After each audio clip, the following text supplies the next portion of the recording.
Shapiro Show.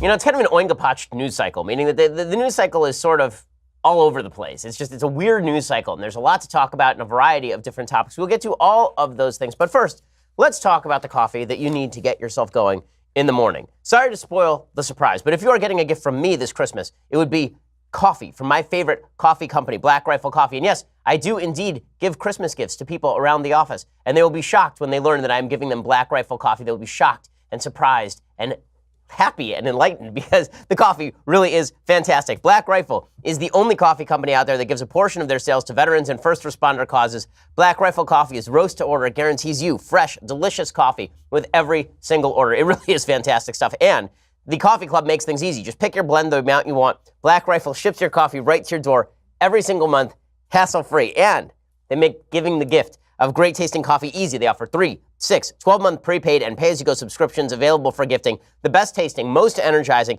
and they help veteran and first responder causes as well. Black Rifle Coffee is indeed the gift that keeps on giving. Check them out at blackriflecoffee.com/Ben. By the way, they share our priorities, keeping America awesome. And as veterans who founded the company, just go and check out all their content online. It's really fun to watch. And their coffee also, again, happens to be fantastic. When you use blackriflecoffee.com/Ben, you receive 15% off your order. That's blackriflecoffee.com/Ben for 15% off. blackriflecoffee.com/Ben. By the way, as I say, I would give Black Rifle Coffee as a Christmas gift to the people who work here, not only because it's awesome, but also because we have a bunch of it already stocked in the kitchen. So all I really have to do is open it up and just hand it off to people at the office, and they don't have to pay for the gifts, which is double whammy for me. So that's pretty awesome. All right.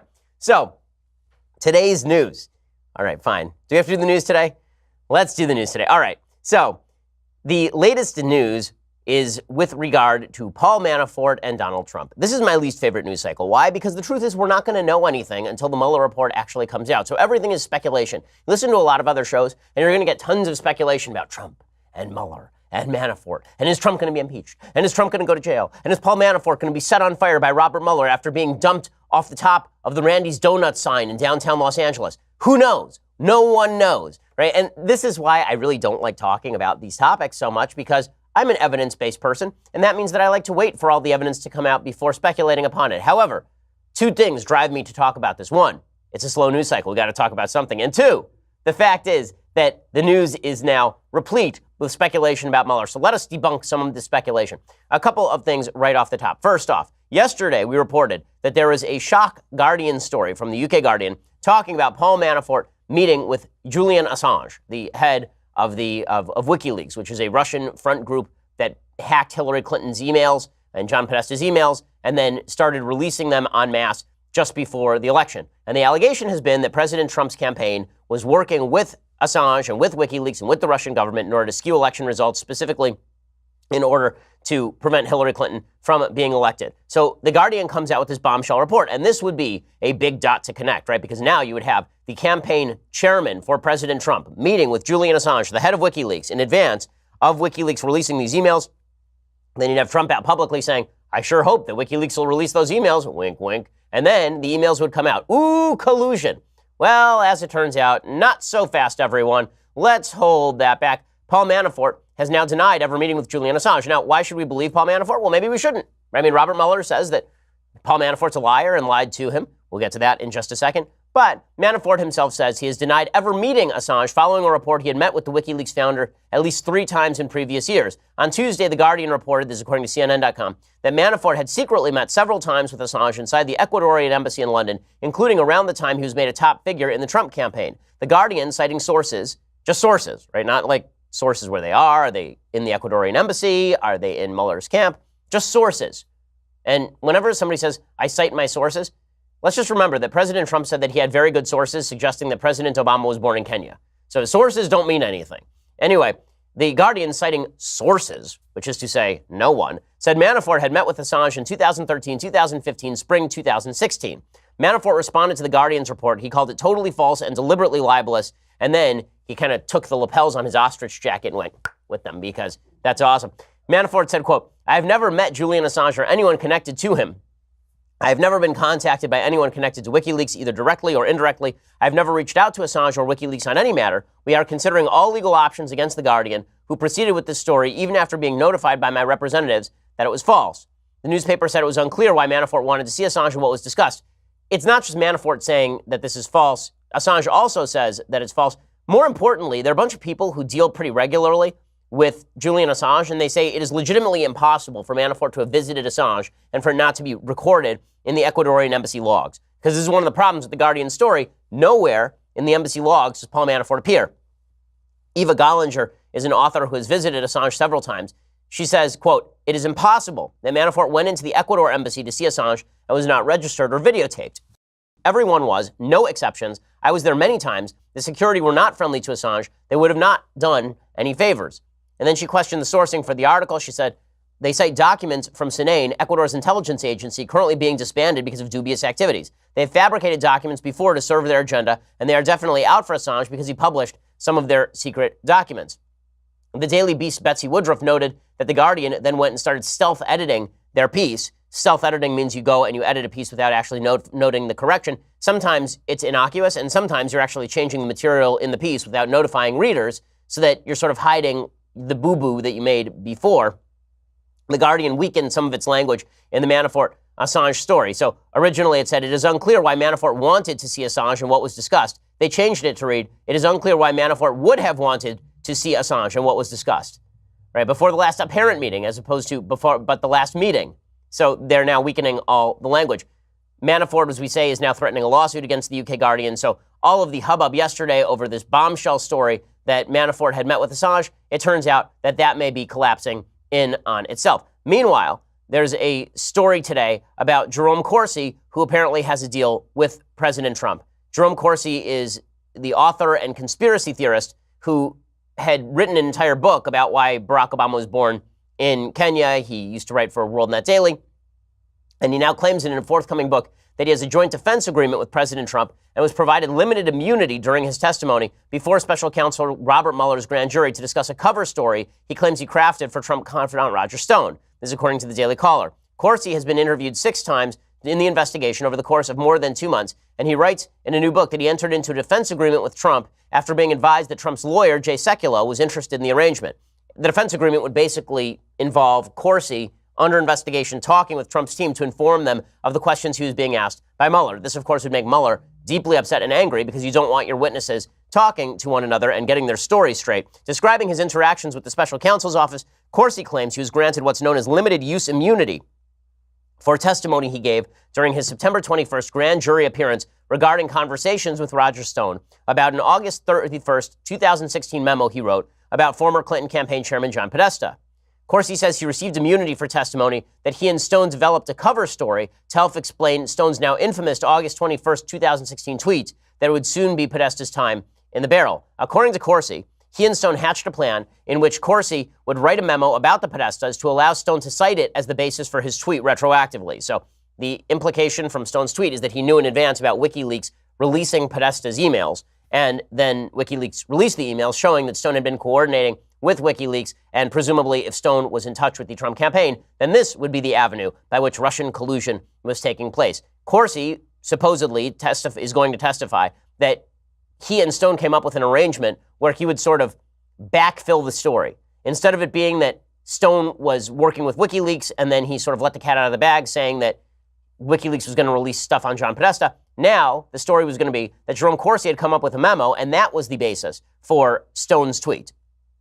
The revelation, if accurate, would undercut Stone's testimony to the House Intelligence Committee that opposition research on the Podesta brothers' business activities was the catalyst for the tweet. Stone vehemently denied Corsi's claim about the origin of the memo to the Daily Caller on Monday. He insisted that he and Corsi discussed the Podesta brothers' activities and that his tweet was a reference to Oppo research that would come out on the topic.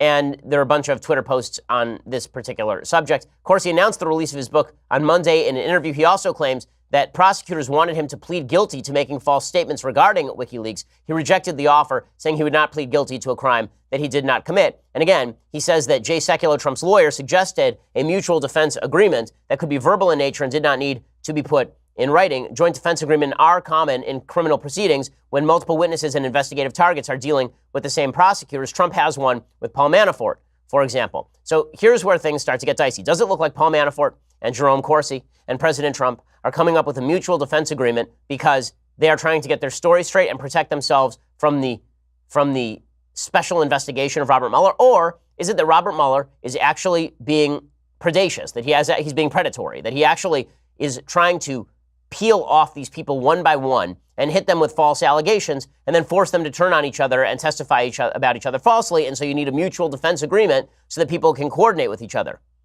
From a defense perspective, the latter. From a prosecution perspective, the former. But does any of this look particularly good for President Trump? Not really. When you are coordinating with other witnesses in a case about you, it looks like you're trying to set up some sort of cover story.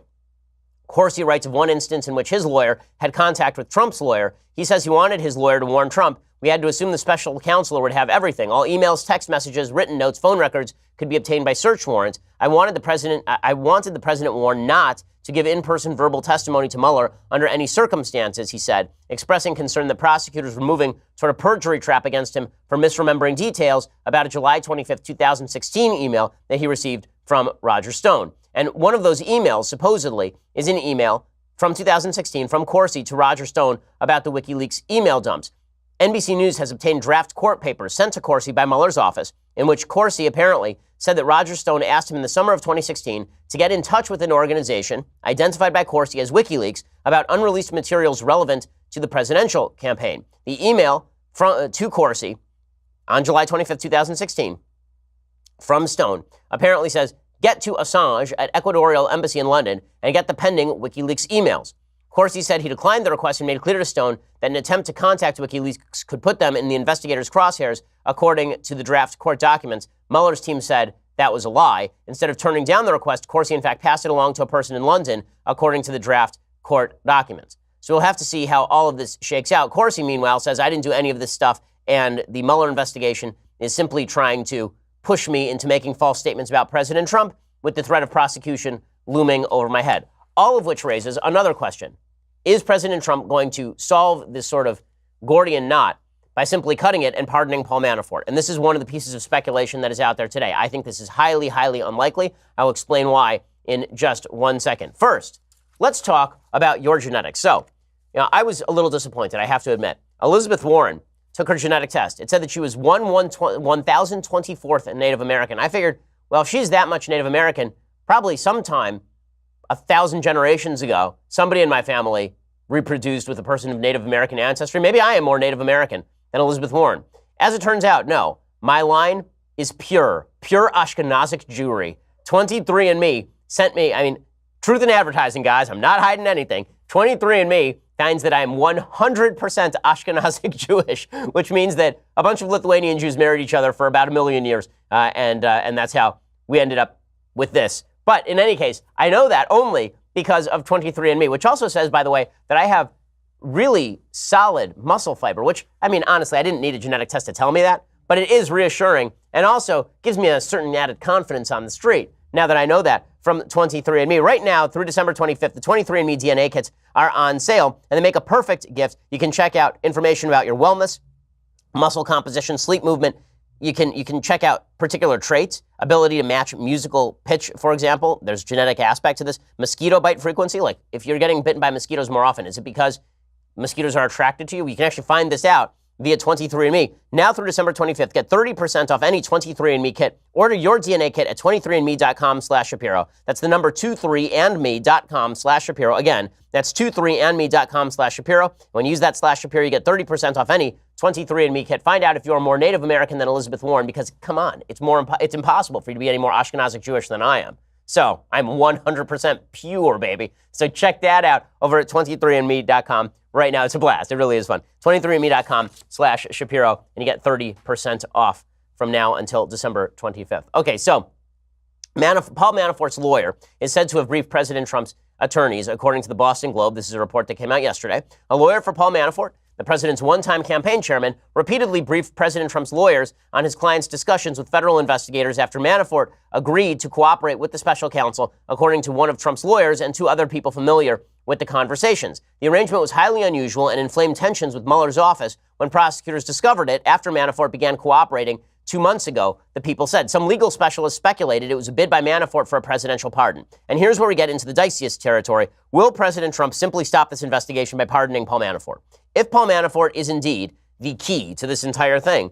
Will President Trump just say, listen, you guys have trumped up all these charges against Paul Manafort. You never would have prosecuted him under any other circumstances except that he was involved with my campaign. You don't like me. So you went after him for a bunch of foreign affairs stuff that a bunch of lobbyists in Washington do all the time and get away with. But you're going after him now. So I'm just going to pardon him. And then you got nothing. Then you can't try to leverage him into making false statements about me. Or is he trying to pardon Manafort in order to obstruct justice, right? Is he trying to pardon Paul Manafort in order to prevent the investigation from going forward? Andy McCarthy has a long piece about this in National Review today. He says, Mueller's prosecutors are laying the groundwork to argue that Paul Manafort should not get any credit for pleading guilty and sparing the public the need for a second trial because, as we learned yesterday, the Mueller team now says that Paul Manafort lied to them, so they want to revoke his plea agreement, and that would kick back in all the possible consequences of severe jail time. In the submission, the special counsel points out that Manafort did not decide to plead guilty until the last minute, so prosecutors in the court had to gear up for trial. Moreover, the prosecutors emphasized the alleged breach relieves the government of any duty to support Manafort's claim that he has demonstrated acceptance of responsibility, which is a standard sentencing reduction for defendants who plead guilty. Here's the key. For their part, Manafort and his lawyers are clearly preparing to argue that Manafort was honest, but that Mueller's rabidly anti-Trump prosecutors did not like what he had to say, i.e. he would not implicate the president in misconduct. This would echo a theme posited by Judge T.S. Ellis in Manafort's Virginia trial. Mueller aggressively pursued Manafort on charges that had nothing to do with Russia's interference in the 2016 election in order to squeeze Manafort into singing or even composing as a witness against the president.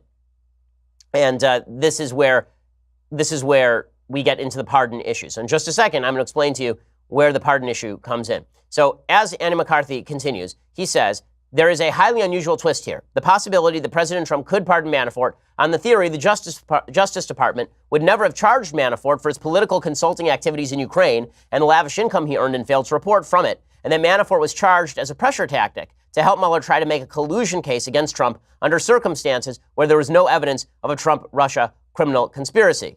Many will thus detect a play for a pardon in Manafort's alleged breaching of the plea agreement, coupled with his public stance that far from lying, he has been resisting Mueller's heavy-handed attempt to make him lie. This take on things finds support in some of President Trump's tweets, such as this one from August 18th. Quote, I feel very badly for Paul Manafort and his wonderful family. Justice took a 12-year-old tax case, among other things, applied tremendous pressure on him, and unlike Michael Cohen, he refused to make up stories in order to get a deal. Such respect for a brave man. So McCarthy says he doesn't think that Mueller's report is forthcoming, but it is possible that President Trump could simply pardon Manafort, risk impeachment in the House, know that he's not going to get convicted in the Senate, and then see what happens right there. And this is the case that is now being made by both Jerome Corsi and Roger Stone, is that Mueller's selective prosecution of Manafort has resulted in an attempt to make him lie, and that Mueller is now trying to make Jerome Corsi lie and trying to make Roger Stone lie in order to set up a chain of events that looks like Roger Stone and Jerome Corsi acting as go-betweens for WikiLeaks with the Trump campaign. This is what Jerome Corsi was saying yesterday. Again, you got to take everything Jerome Corsi says with a very, very large grain of salt. This is a guy who wrote an entire book about how Barack Obama was born in Kenya. This is not a reliable source. Here is Tucker Carlson asking him some questions last night on Fox. I've read accounts in the press. I read one in the Washington Monthly, a liberal magazine, saying that you deserve to go to prison because you've expressed views that they don't like. Do you think that your political views are playing a role in the decision of the special counsel to charge you with a felony? Yes, I think. And also, by the way, they accused me of deleting emails, and I told them to restore. They restored the emails that I supposedly deleted through the time machine. This is a political winch hunt. Okay, so this is Corsi's perspective. It also is Roger Stone's perspective. He says that Roger Stone says that Jerome Corsi is being browbeaten. Of course, they all have a stake in saying this because if they're not being browbeaten, then somebody's going to jail probably. Here's Roger Stone trying to defend Jerome Corsi. On August 21st, I posted a tweet that said, the Podesta's time in the barrel will come. I meant that public scrutiny of the Podesta's Russian business interests, as I had been briefed about by Jerry Corsi, would be in the media. Now Jerry Corsi has been browbeat into claiming that that was some kind of a cover story. And because I was taking heat for that tweet. But that's not even logical, Laura, because my tweet wasn't controversial until 6 weeks later when Julian Assange published John Podesta's emails. Right, except that it would make sense for the tweet to be uncontroversial until then because you said cryptically that there'd be time for John Podesta in the barrel, and then later it was John Podesta's time in the barrel, which makes it seem like he had some inside information there. All of this is questionable. Will this result in Manafort being pardoned simply to end this? I really doubt that. I think that President Trump would not do that. I think it would be a mistake. I think that he would be impeached automatically by the new Democratic House. I think that they would have a relatively solid basis for doing so. It would look too much like obstruction for them to avoid doing anything else, and it would put Republicans in a terrible position. Now they either have to say that it's okay for the president to pardon people who are being questioned about his campaign activities in order to avoid scrutiny, or they have to vote against the president's remaining in office. I don't think that President Trump is going in this direction. Lending credence to the idea he might go in this direction was the fact that yesterday he was in an interview with somebody, I believe, from the Washington Post, and he was asked about the possibility of pardoning Manafort. He went off the record, and then the reporter said, "Can we put any of that on the record?" And then they went back off the record. That suggests that Trump is thinking thoughts that he doesn't necessarily want people to know about. Again, Mr. President, don't do this. Let it go forward. If this investigation turns out to be the sham that a lot of people think it is, if this investigation turns out to be as empty and as goal-seeking as it appears to be in many cases, then we will all be here to defend you against false charges. But if you cut this thing short, it's going to look like you're guilty. And it's going to look like you're guilty because maybe you're guilty. So don't do it. So don't pardon Paul Manafort. It would be a big mistake at this point. President Trump, however, is busy fulminating on Twitter about all of this. Again, I'm not sure how this is helpful to him. He is saying, the Mueller witch hunt is a total disgrace. They're looking at supposedly stolen, crooked Hillary Clinton emails, even though they don't want to look at the DNC server, but have no interest in the emails that Hillary deleted and acid-washed after getting a congressional subpoena. Again, it's true. Hillary should have been prosecuted. It is also true that this does not actually mean that you are innocent of things just because somebody else is guilty of a thing. President Trump then retweeted an account called The Trump Train with a graphic of virtually every Democrat on planet Earth behind bars. And it says, now that Russia collusion is a proven lie, when do the trials for treason begin? So all good times over on President Trump's Twitter account. In just a second, I want to get to President Trump, who appears to be fulminating more often than I think is useful for him. Again, the economy's good. I don't see why we're doing this. We'll get to that in just 1 second. First, let's talk about you getting better at investing. You don't know all that much about investing. You want to practice investing. You want to get more expert with investing. Well, the best way to do that is by getting Robinhood. It's an investing app that lets you buy and sell stocks, ETFs, options, and cryptos, all commission-free. They strive to make financial services work for everyone, not just for rich people. It's a non-intimidating way for stock market newcomers to invest for the first time with true confidence. They have a cost structure that does not charge per trade. Instead, you trade the stocks and you keep all of your profits. They have easy to understand charts and market data. You can place a trade in just 4 taps on your smartphone. The Robinhood web platform also lets you view stock collections, 100 most popular, entertainment, social media. You can group them. Also, you learn by doing. Just by using the app, you're getting better at trading because it takes experience to get better at knowing how the stock market works. Robinhood is giving listeners a free stock like Apple, Ford, or Sprint to help build your portfolio. Sign up today at shapiro.robinhood.com. That's shapiro.robinhood.com. When I was much younger, when I was back in college, I actually tried to take out an account at one of these other trading sites. It turned out to be a colossal fail. That will not happen for you when you use Robinhood, simply because they're giving you more information than you'd get from other places, and they make it a lot more user-friendly and a lot easier. Doesn't mean you won't lose money. Maybe you will, but you'll be learning the entire time. Go check it out right now, shapiro.robinhood.com. That's shapiro.robinhood.com, and you get a free stock like Apple, Ford, or Sprint to help build that portfolio. Okay, so President Trump obviously is in a mood. I think he's not happy with how the midterms went. He shouldn't be. We lost 40 seats, Republicans did, in the House. They only picked up 2 seats in the Senate, so it's 53-seat majority for Republicans in the Senate. That is not a supremely strong majority. It's a little stronger than it was, obviously. The House was a complete wipeout. In the end, it was a blue wave. People who tell you differently are fibbing to you. 2006 was a blue wave. Democrats won in the House popular vote, not the stupid Senate popular vote, which means nothing. In the House popular vote, Democrats won in 2006 by 8 points. They won in 2018 by 8.1 points. So if 2006 was a wave, so was 2018. President Trump not happy about that. Obviously not happy about the media treatment, justifiably. Obviously unhappy about all the headlines being leaked from the Mueller investigation. And this is causing him to do what he does a lot in social media and publicly, which is puff up his chest. And right now would be a good time to go quiet. Seriously, what President Trump needs to understand, and I think that sometimes he gets it and sometimes he doesn't. Let's put it this way. I think he gets one half of the equation. President Trump has the capacity to draw spotlights. That is a wonderful capacity in a politician. President Obama could do it too. It's great. When you're a politician who is capable of drawing spotlights from every angle, it means that you can shift topics pretty easily. President Trump likes the attention. He's always liked attention. I mean, there's a guy who was on the cover of Playboy magazine back in the 90s. I mean, this is somebody who does not shun attention. But the president, because he has such capacity to draw attention, also has the capacity to deprive the media of fodder. Just by going silent, the media would drive themselves nuts. Every time President Trump goes out of the country and he travels around, he's busy all the time, his approval ratings rise 5 points. Not kidding. Go back and look at the record. The reason for that is because the media have nothing to play with. Right? The president is just going around doing presidential things. He's not tweeting. He doesn't have access to cable TV. He's just going around doing what the president should be doing. Every time President Trump misdirects away from a topic of importance or gives the media a topic to focus on that is not good for him, it is a problem for him and a problem for Republicans. Well, President Trump, because he's in a bad mood, though, is now fulminating, and he's doing it a lot on Twitter. Again, Twitter is sort of his outlet. I got a text from somebody today on the left saying, do you think President Trump is going on Twitter strategically? And I was like, nope, I think he's bored. And I think that that's pretty obvious from his Twitter feed this morning. He retweeted a tweet from a fake Mike Pence account. He retweeted a bunch from an account called The Trump Train. A couple of those tweets are factually wrong. So he retweeted the Trump train saying, illegals can get up to $4,000 a month under federal assistance program. Our Social Security checks are on average $1,200 a month. Retweet if you agree. If you weren't born in the United States, you should receive $0 of assistance. That last part is true. The other part is based on Canadian statistics. It's not actually based on American statistics. And then he started retweeting accounts that were tweeting out old footage of Hillary Clinton talking about Eric Holder and Cory Booker as black people.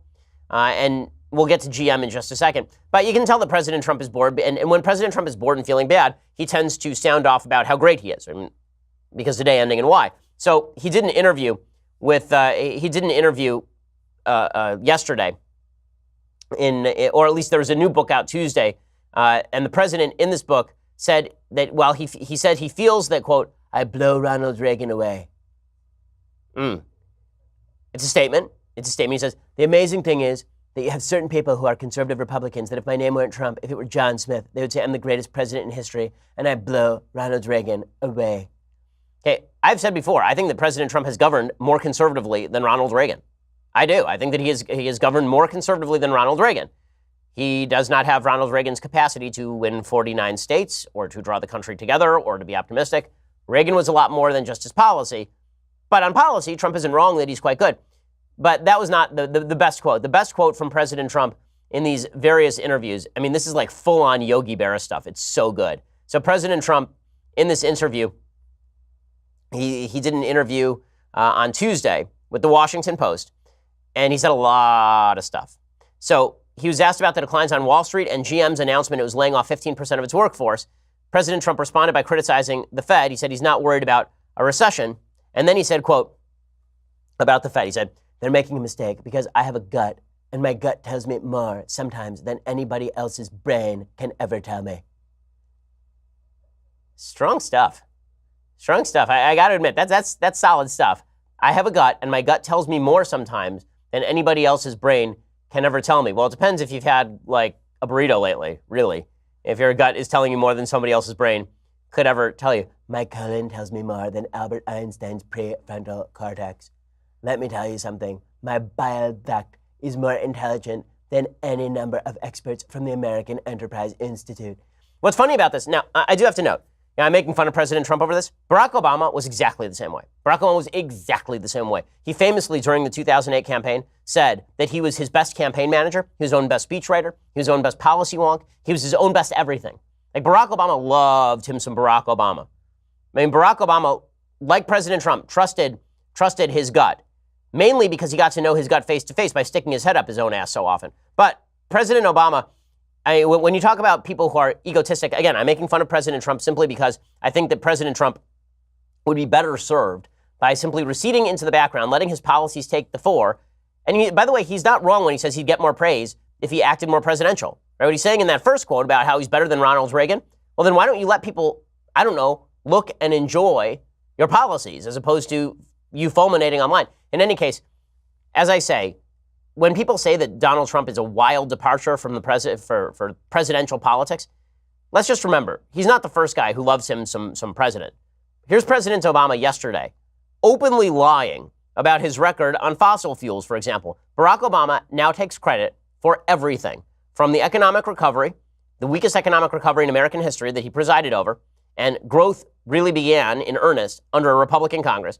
He takes credit for that, and now he takes credit for low oil prices. This is just unbelievable. Suddenly America's like the biggest oil producer and the biggest that was me, people. I just want you to.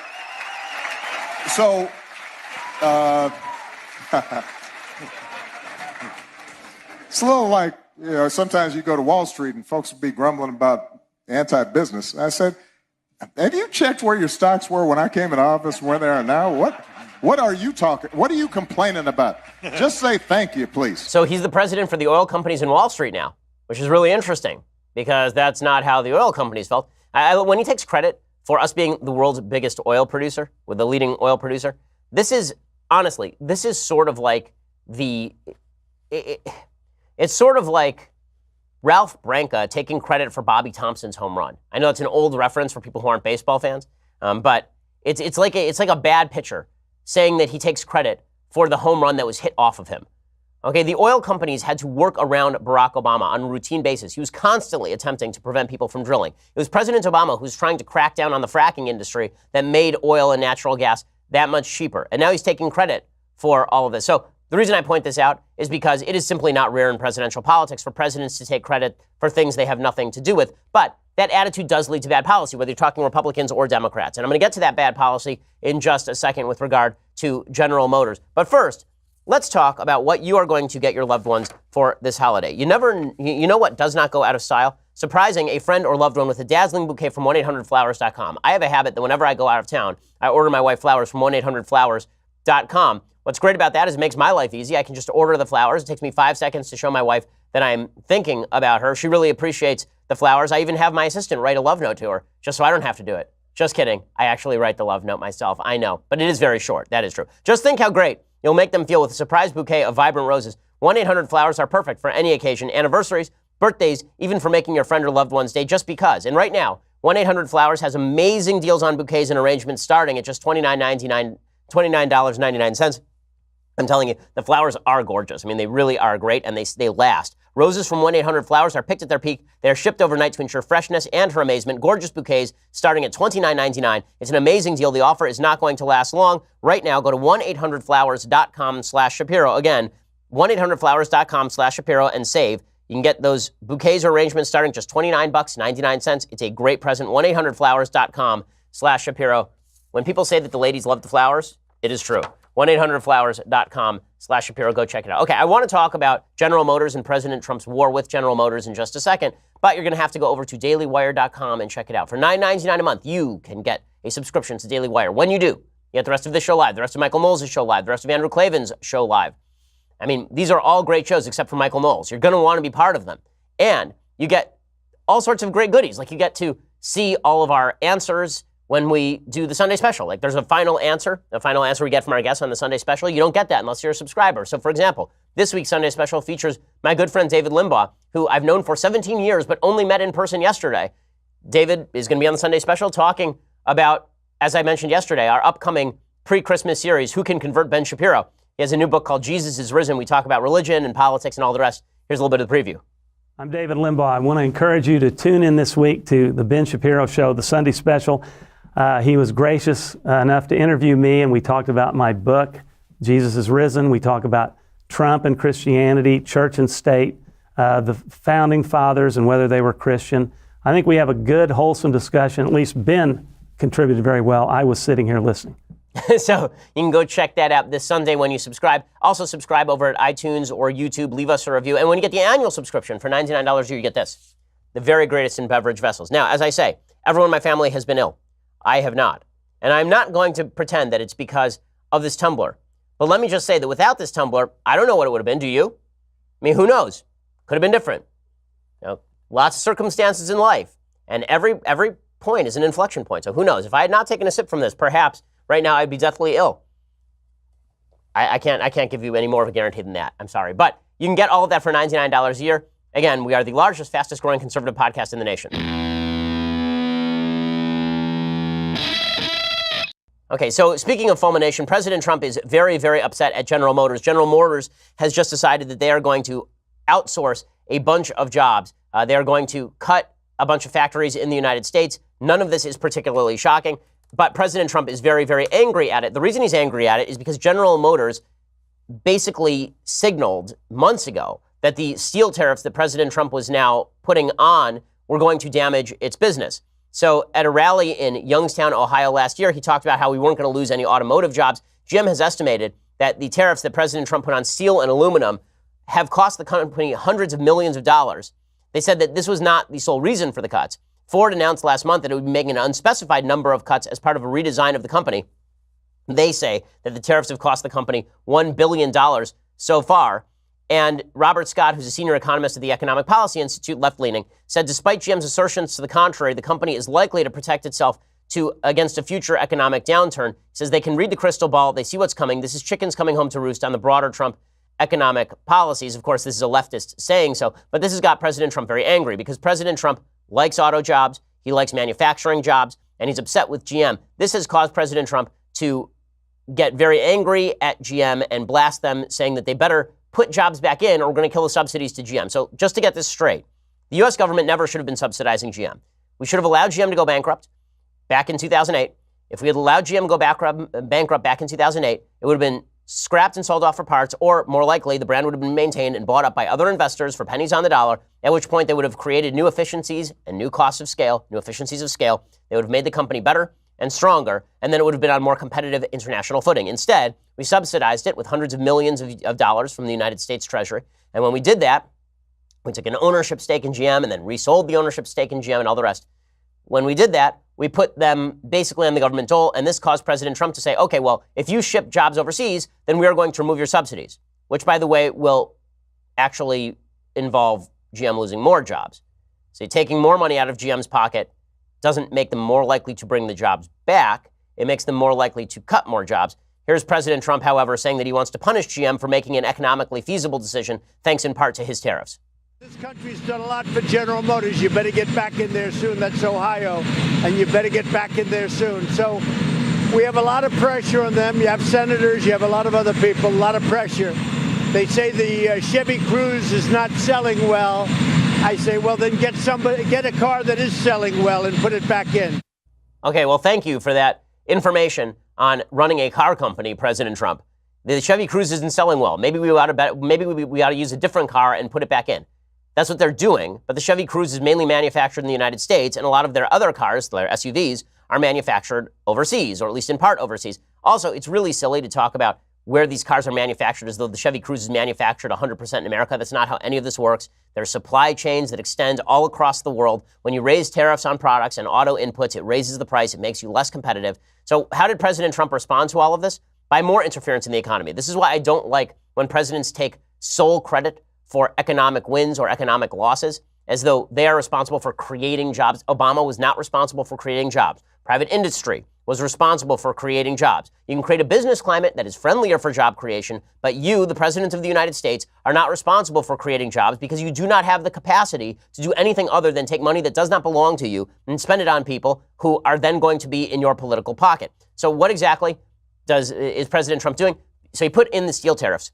This damaged the car companies. Now, in response, he wants to get more involved in the economy. He wants to go after GM by removing their subsidies, which we should never have given them in the first place. And then he wants to raise tariffs on car imports to create a protectionist kind of placid swimming pool for GM. He says the reason that the small truck business in the U.S. is such a go-to favorite is that for many years, tariffs of 25% have been put on small trucks coming into our country. It is called the chicken tax. If we did that with cars coming in, many more cars would be built here, and GM would not be closing their plants in Ohio, Michigan, and Maryland. Get smart, Congress. Also, the countries that send us cars have taken advantage of the U.S. for decades. The president has great power on this issue. Because of the GM event, it is being studied now. So now, he did steel tariffs, which hurt the car industry. Now he says, what if I protect the car industry by putting on tariffs? Well, what will that affect? That will affect everyone who buys a car in the United States. It will now be more expensive to buy a car or a truck in the United States, which has downstream economic effects on other businesses. Because now you're not going to be able to spend that dollar that you were going to spend on something else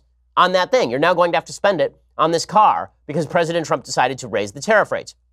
This is the thing about policies like tariffs that have a small number of beneficiaries, but diffuse numbers of people who are hurt.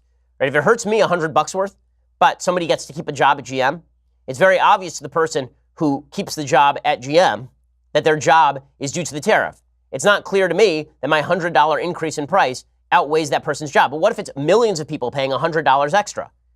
Okay, all of this is not economically efficient. It is simple redistribution of wealth. That's all that's happening here. This is not for national security reasons. President Trump has a deep and abiding love for tariffs.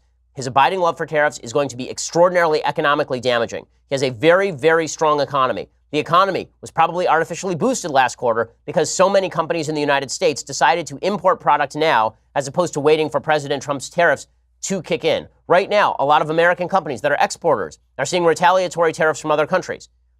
In particular, the soybean industry in the United States is about to collapse entirely. Soybean exports, which from the United States mainly go to China, have decreased by 98% going into January, apparently. Okay, is that good for the economy? You may say that we ought to fight China. That's fine. But let's not pretend that it's economically beneficial for us to do so. That's silly. But President Trump, again, when you think that the job of the president is to run things, to run the economy, to run things, then you get yourself into all sorts of hot water here. Also, all of this stuff is simply not feasible in the long run. I'm going to explain why in a second. All these subsidies and tariffs and trying to protect certain industries, none of it's feasible in the long run.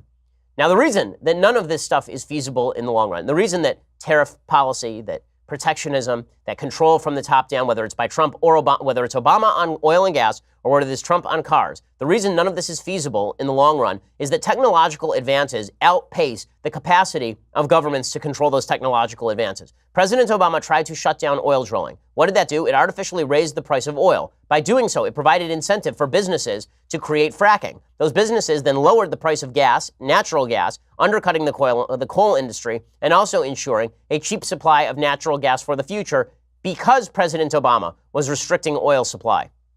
And the same thing is going to happen in the car industry. Uber's CEO says, and I think he's entirely right about this, that in 10 years, nobody is going to own a car. Here is what Uber CEO Dara Khosrowshahi, I think that's how it's pronounced, said that in a decade, nobody is going to own a car. And I think this is probably correct. Hopefully you won't own a car. You'll essentially come to us and we will give you the choice of whether you want to take regular Uber, you want to pool with someone, but we're also going to show you this is a bus stop that's next to you and a bus is going to be coming in 6 minutes from now. You can take the bus today, or you can take an electric bike or scooter today as well. We want to give you every single choice. Okay, so the car industry, I totally agree with this, by the way. I think the car industry in the United States is going to completely collapse in a matter of, I think 10 years is too soon. I think within 20 years, automated driving combined with Uber technology is going to allow you to not own a car. Right? Basically, you're just going to pull up an app on your phone, if we even have apps on phones by then. We're going to be able to simply pull up an app on our phone, punch a button, and then a car with the requisite number of seats will arrive to take you to your destination. It won't be worth it to own a car. You're just going to buy a subscription from a company like Uber. You're going to pay $100 a month to buy that subscription from Uber, and you're going to pay that $100 a month instead of paying for an individual ride, and you can use as many cars as you want, and that's how the car industry is going to work. How exactly do you crack down on that? Well, people like Tucker Carlson have said on the show, actually, that they would prevent automatic driving from happening to protect jobs. But you know what's going to happen then? All that's going to happen then is other economies are going to take advantage of those technologies, and those other economies are going to grow faster than the United States economy. You want to know why America's economy is the dominant world economy? Because it does not prevent innovation. Because it does not freeze the economy and attempt redistribution. It does not see innovation as a threat. It sees it as a benefit. And for all those people who think, oh, well, we're going to kill too many jobs with all this stuff, we have literally said this about every technological advance of the last 200 years. For 200 years, people have been doomsaying that every technological advance was going to end with massive unemployment. It has not happened. There are people who will be unemployed for a short period of time, and then they'll get jobs in other industries. There will be people who are retrained for other jobs. Should we ease their way? Sure. That's what social fabric is for. That's where social institutions come in. But this idea that from the top down, you're simply going to redistribute jobs to particular areas you need to win in a presidential election, this says that the federal government is simply too powerful. This says that the federal government is involved in crap that it should not be involved in the first place. And that is true whether you're talking about oil drilling under Barack Obama or whether you're talking about car industry stuff under Donald Trump. This is not the business of the federal government. This is not the business of the presidents of the United States, absent a national security need. Now, meanwhile, I will say that President Trump's continued popularity has very little to do, I think. There's been an attempt to link his popularity among Republicans with GM, blue-collar, Rust Belt kind of stuff. I don't think that's reality. I think that President Trump remains popular because he has a gut level, his gut is right on this, he has a gut level patriotism for the United States. Unfortunately, his gut level patriotism for the United States is not being reflected by millennials. There's a new study out that shows that millennials, half of them, think that America isn't great and think that Barack Obama was more important than George Washington.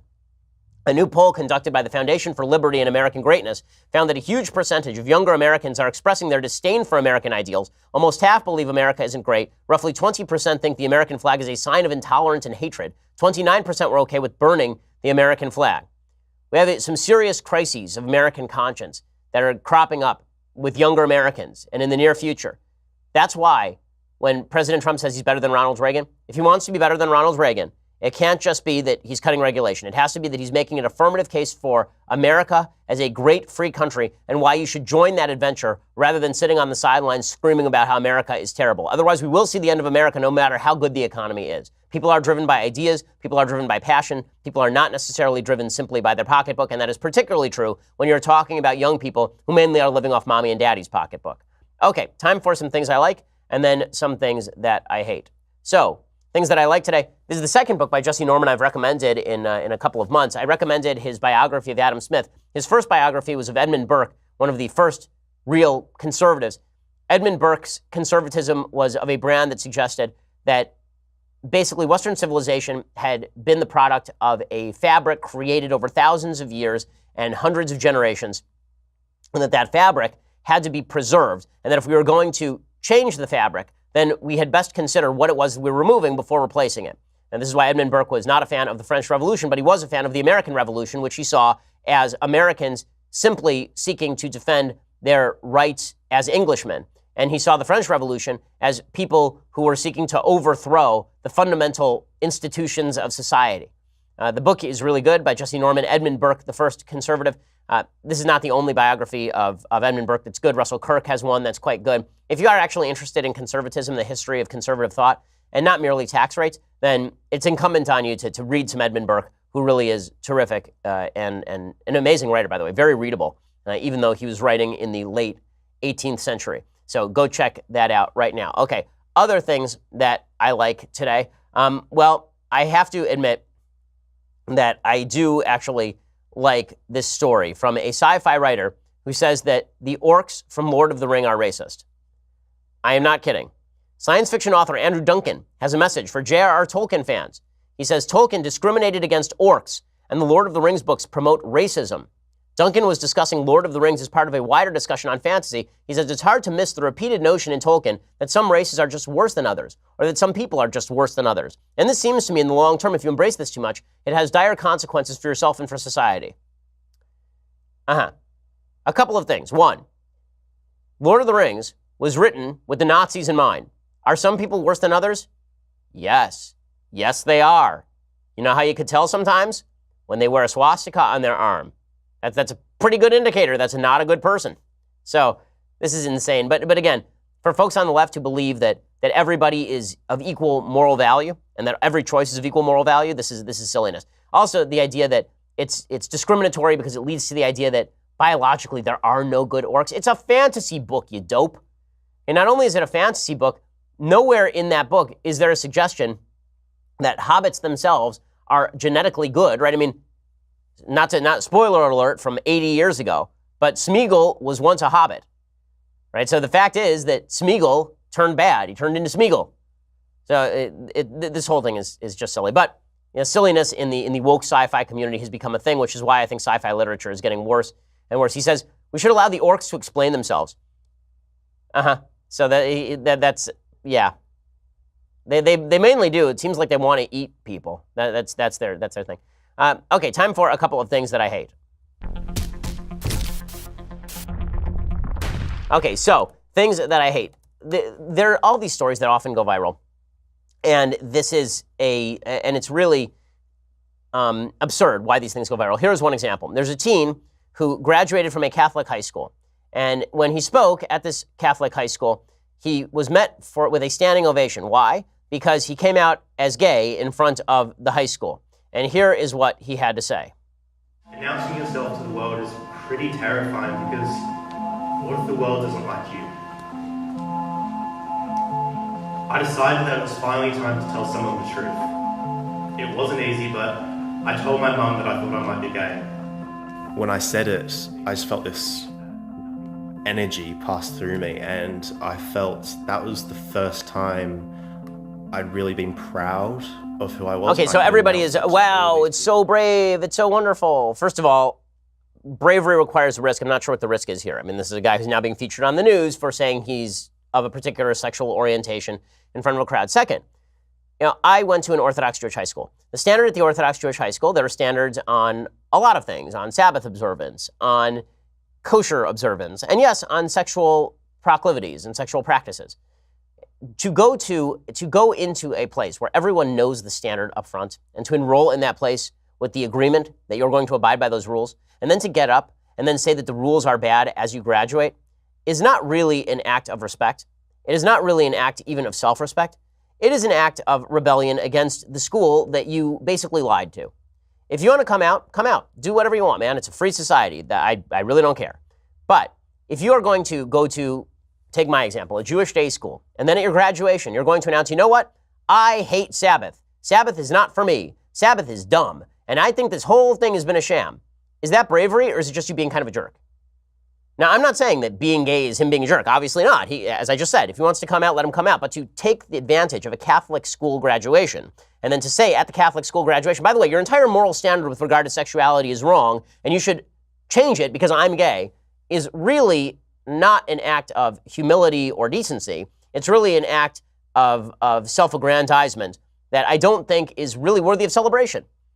Again, for the 1,000th time in the segment, do whatever you want. But if the idea here is that you're doing something grand and good by challenging the status quo at a school that you apparently accepted the moral standards of when you were going there, seems to me a slap in the face to the religious upbringing from whence you came and the school to which you go. You want to leave the school and then rip the school for its policies, fine. You want to take advantage of their platform to talk about how you hate everything they stand for on this particular issue because it makes you feel good in front of 1,500 people?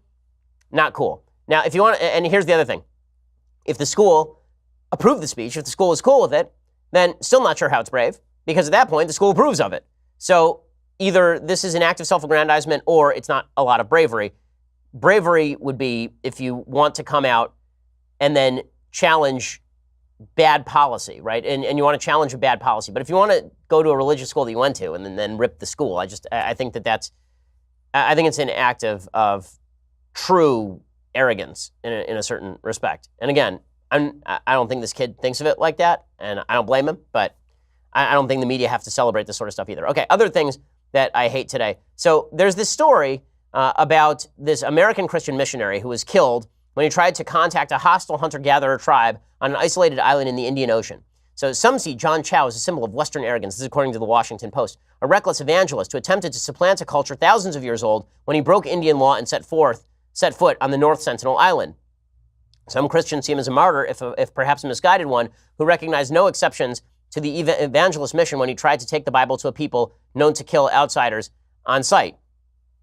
But only one person gleaned from Chow's slaying a model for national immigration policy. There's a piece in Australia about how the natives had a great immigration policy. But in any case, here's where I think all of this goes wrong. So I want to talk about the perspective that the tribe was okay killing this guy. Why? Just why? Like, I don't understand. Talk about the soft bigotry of low expectations. So if you come to my house with a book in a Western civilized society, missionaries come to my house all the time because people knock on your door and they want to talk about the Book of Mormon, right? They want to talk about the Latter-day Saints, or they want to talk about Seventh-day Adventism or something. Let's say they did that. I went into my gun safe, I took out my pistol, and I shot them to death on my doorstep. This would make me a fairly crappy human being. And when I say fairly crappy, I mean an irredeemably crappy human being, right? If somebody came to me and said, I'd like to talk to you about Jesus. Like I did my Sunday conversation with David Limbaugh, and he said, I'd like to talk to you about my book, Jesus is Risen. And I took this tumbler and beat him to death with it. This would make me a very, very bad person. It would make me guilty of murder. I would probably be executed if I were not in the state of California. In the state of California, if you kill a Christian, then basically they actually make you a saint, I think, in the state of California. But if we were in a normal state, then this would make me a bad person. I don't understand that if you live in a primitive tribe, it's okay to kill somebody who shows up on your island with a book. Why? Is it because they're more innocent? This noble savage routine? Well, they're just noble. Well, not really. When you kill somebody showing up again, if you're a Christian missionary showing up there with a gun to try and convert people at sword point, that's one thing. If you're somebody who's showing up to talk to somebody about God and the afterlife, I don't understand why we should celebrate a pagan tribe for doing that when we would rightly in Western civilization excoriate anybody who did something similar to anyone of any particular religious sect. Primitivism is still primitive, even when practiced by primitive people. Okay, and when I say primitive, that's not meant as an insult. These are people who are literal hunter-gatherers who live in like loincloths. This is like an actual description. They're not sophisticates. They're not cultural sophisticates. Okay, they're not building cars. GM has no plants on this island. So I don't understand why it is that we in the West are so sanguine about the evil activities. And it is evil to murder people. Okay, this shouldn't be controversial. The evil activities of people who are not from Western societies. Really, I would expect better behavior from my 4.5-year-old. Okay, my 2.5-year-old not, because he's a monster. In any case, let's talk about a Federalist paper. So we are all the way up to Federalist 51, one of my favorite Federalist papers. Well, I really like Federalist 51.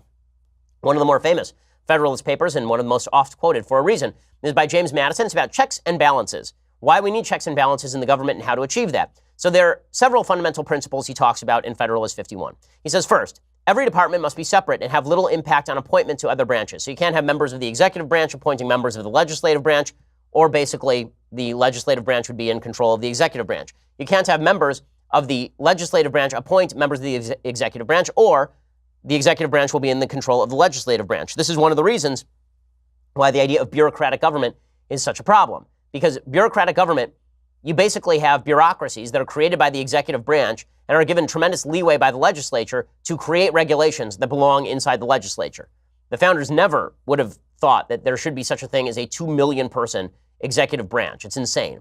Okay, 2, branches must be able to avoid encroachments by other branches. So you want the branches to fight with each other and defend their own priorities and power from one another. So Madison says this, and this is, again, one of the most oft-cited parts of the Federalist Papers for a reason. He says, ambition must be made to counteract ambition.